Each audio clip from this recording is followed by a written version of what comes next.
Hey, salut les polypotes, j'espère que vous allez bien, que vous vous portez bien, ainsi que vos proches, vos familles, vos animaux de compagnie et vos petites plantes. Tout d'abord, avant de commencer, n'oubliez pas de mettre 10 pouces, mais sans mon pas de pixels. Si vous venez d'arriver sur cette vidéo et que vous ne me connaissez pas, moi c'est Limso, 42 ans, 3 ans de polyarthrite, et n'oublie pas de t'abonner si tu viens d'arriver sur cette chaîne, c'est juste par là, là. Voilà, le bouton en rouge, abonner, hop, tu cliques dessus et c'est fait. Génial, merci. Et n'oublie pas d'activer la cloche, sinon tu ne seras pas averti de nouvelles vidéos. Quel dommage. Donc aujourd'hui, toute nouvelle vidéo. Voilà, je voulais faire une vidéo sur la vie, sur l'impact que ça a dans la vie de couple, la polyarthrite, parce que c'est vrai que voilà, quand on commence à avoir cette maladie-là et qu'on commence à avoir des traitements qui sont des chimiothérapies légères, mais quand même des chimiothérapies qui, j'en ai parlé sur la dernière vidéo, enfin je vous la mettrai là en subjection, et où je parle des effets du traitement, qui en plus des effets de la maladie. Et c'est vrai que dans la vie de couple, ça a quand même un impact du moment où déjà vous passez plus du temps à être dans l'amour, dans l'affection, à être dans le partage. Vous passez déjà les premiers temps, vous les passez déjà dans la maladie, vous les passez jour et nuit à chercher, mais qu'est-ce que c'est cette maladie, qu'est-ce que c'est ce traitement, les effets que vous pouvez avoir, qu'est-ce que la maladie va détruire, on parle des articulations, quoi.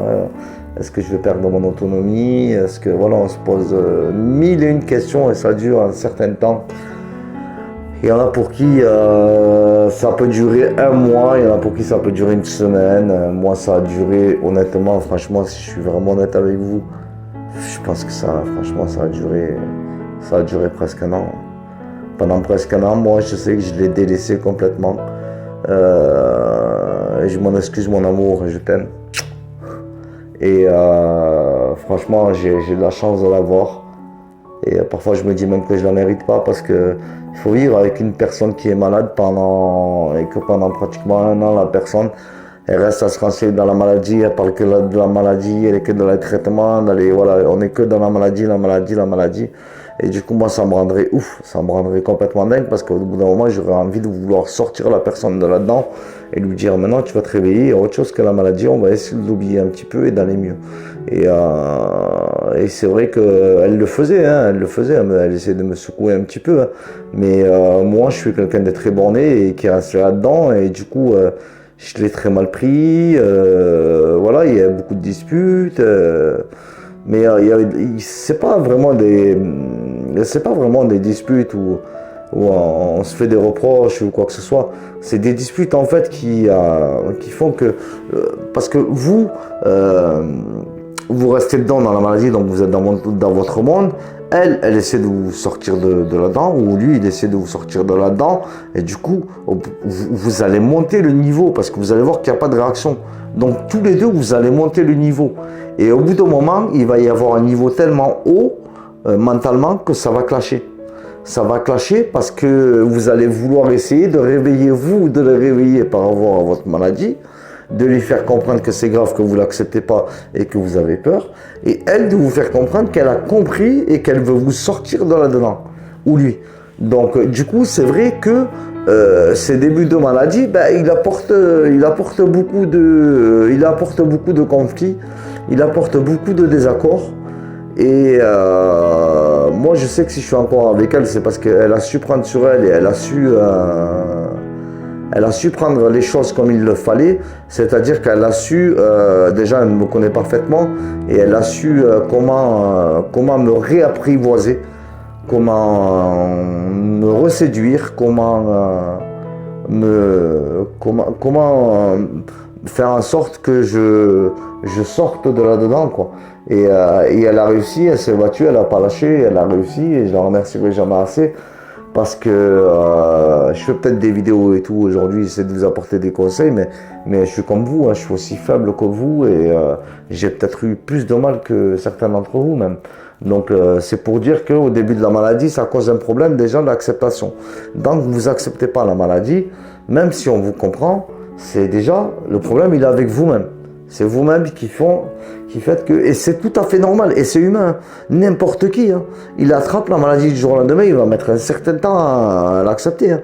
Ça, ma femme, moi, elle n'a jamais tourné le dos à cette réflexion, quoi. Elle m'a dit, oui, bien sûr, moi aussi, j'aurais pu avoir la maladie et être pareil, et toi, tu aurais été à ma place et tu aurais fait la même chose que moi j'ai fait pour toi. Et on ne peut pas dire oui, on ne peut pas dire non, on peut dire que bien sûr, je pense qu'il n'y a pas de oui ou il n'y a pas de non, il y a juste un ressenti et un amour et on a toujours envie de relever la personne avec qui on vit. Voilà, donc c'est vrai qu'au début, ce fait que vous coulez dans le fait de ne pas accepter la maladie et qu'elle essaie de vous remonter ou que lui il essaie de vous remonter, ben ça devient compliqué. Et du coup, voilà, déjà, il y a ça à régler dans un premier temps. Hein, si vous venez d'avoir la maladie, j'ai pas beaucoup de secrets, enfin, j'ai pas beaucoup de secrets, j'ai même pas du tout de secret pour accepter la maladie, si ce n'est que de travailler sur vous-même et de régler déjà vos émotions et de voir à quel moment elle s'est déclenchée et qu'est-ce qui s'est passé à ce moment-là par rapport à la maladie. Mais ça, je pourrais en faire une vidéo. Et donc du coup voilà, au début il y a ça qui cloche. Après une fois que vous avez accepté la maladie, ben, il y a aussi le fait de voilà quoi, j'ai mal, quand je m'exprime j'ai l'impression de me plaindre, du coup des fois on serre les fesses et puis aussi il y en a marre de cette douleur, à des moments on craque, on pleure. En fait cette maladie elle va vous pousser à vous mettre à nu par rapport à votre conjoint, à votre conjointe, à votre père, à votre mère, votre grand-mère, votre cousin, cousine, frère, soeur, je sais pas avec qui vous vivez ou où vous êtes, mais en tout cas, sachez que les proches qui vous accompagnent au quotidien, ben voilà, ils vous voient vraiment qui vous êtes, parce que cette maladie, elle vous pousse à être vraiment vrai, authentique, et vous pouvez plus mentir, et vous êtes obligé de vous libérer. C'est vraiment, voilà, c'est ça quoi. Donc moi, ça fait ça dans ma vie déjà au départ, la maladie. En second, après, ben voilà, comme j'étais plongé là-dedans, ben vous donnez pas d'affection, vous donnez pas d'amour, vous avez plus de libido aussi, hein. On peut parler aussi des relations intimes, ben elles sont plus là. Elles sont plus là parce qu'on a décidé de faire passer en priorité la maladie. Alors que vous la faites passer en priorité, la maladie, ou un dernier, et c'est encore mieux de la faire en dernier, même de l'oublier et d'avoir une rémission et d'en guérir. Hein. C'est le souhait de tout le monde, je crois. Mais c'est vrai qu'on la passe, passer sa maladie en priorité alors qu'elle vous détruit, c'est là où, quand vous posez cette question, vous vous dites non, elle ne doit pas passer en priorité, c'est ma femme ou mon homme qui doit passer en priorité, c'est cette personne-là que j'aime, c'est pas la maladie, je l'aime pas. Elle est là, elle me fait du mal, elle me détruit, j'essaie de m'en débarrasser un maximum. Et c'est cette personne-là qui va m'aider à m'en débarrasser.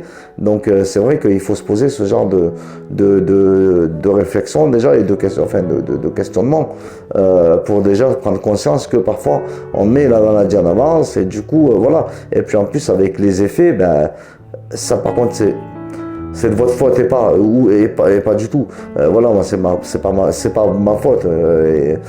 Quelque part je suis un peu en faute dans le sens où je suis resté beaucoup dans la maladie, mais par contre par rapport à la libido, les traitements et tout, je vous promets, la maladie déjà elle vous apporte de la fatigue et de la baisse de libido, et les traitements c'est encore pire. Et pour être câlin, en fait, vous l'êtes de moins en moins, voire plus du tout. Pourquoi? Parce que on a tellement des douleurs qui sont énormes qu'on se referme sur nous-mêmes et on a du mal à approcher l'autre, et l'autre le prend mal parce qu'il pense que voilà, vous voulez plus de lui ou quoi que ce soit, alors que pas du tout. On est juste dans la douleur, et moi je l'ai juste exprimé à plusieurs moments, parce qu'il faut plusieurs communications pour pouvoir réussir à comprendre les choses aussi, parce que c'est vrai que c'est pas facile pour l'autre de comprendre tout ça dès le départ. Et pour nous non plus, c'est pas facile, parce qu'en fait, on est tous les deux dans la découverte de l'inconnu, de cette maladie qui nous apporte des handicaps, que ce soit dans le professionnel ou dans le personnel. Donc c'est vrai que dans la vie de couple, ben, ça apporte pas mal de discorde, de soucis, de dysfonctionnement. Donc voilà, faut pas faut pas vous dire oui, c'est ma faute ou quoi que ce soit, ou non, non, non, c'est, voilà, il y a beaucoup de choses qui rentrent en compte. C'est de votre faute dans le sens où vous voulez pas vous en sortir, mais c'est pas de votre faute si vous voulez vous en sortir. Du moment où vous voulez vous en sortir, c'est pas de votre faute du tout, du tout, du tout. Voilà. Mais du moment où vous voulez pas vous en sortir, oui, c'est un peu de votre faute puisque vous y mettez pas du vôtre. Mais du moment où vous voulez vous en sortir, il n'y a aucun problème. C'est au contraire. C'est génial, quoi. Du moment où vous voulez vous en sortir, vous allez réussir et vous verrez que votre conjoint ou conjointe va vous aider là-dedans, va vous aider à vous en sortir. Voilà, voilà. Et puis aussi, il y a le côté psychologique où on a moins de patience. Donc du coup, ben, ça crée beaucoup de disputes parce que nous, toute la patience, on la met dans la douleur. Donc forcément, on a la patience qui est réduite. Et dès qu'on va être en désaccord avec l'autre, nous, on va vite grimper par rapport à l'autre, qui va avoir plus de patience avec nous. Voilà. Et c'est vrai que ça aussi, les douleurs, ça apporte beaucoup de complications. Donc il faut vraiment essayer de s'exprimer quand on est en couple, essayer vraiment d'exprimer les choses, d'avoir beaucoup de communication. Et n'hésitez pas à montrer mes vidéos aussi, hein. N'hésitez pas à montrer mes vidéos, à essayer de les partager un maximum, afin qu'on arrive tous à se reconnecter. Voilà. Donc je referai une vidéo. Si ça vous a plu cette vidéo là, n'hésitez pas à mettre en commentaire, je voudrais en savoir plus sur votre vidéo couple. Il n'y a aucun problème, je pourrais faire d'autres vidéos où je vous parle encore un peu plus, parce que là sinon je ne vais pas m'arrêter, hein. Et sur d'autres sujets, donc n'hésitez pas, mettez en commentaire là, voilà ce que vous voudriez que je parle. Et il n'y a aucun problème, je suis là pour ça. Donc voilà, je vous fais d'énormes bisous. Je vous envoie plein de bisous. Et je vous dis à très vite, à très bientôt mes polypotes. Je vous aime, je vous adore. Ouh là là, on va arrêter là. Je vous aime les polypotes. Je vous dis à très vite, à bientôt. Ciao.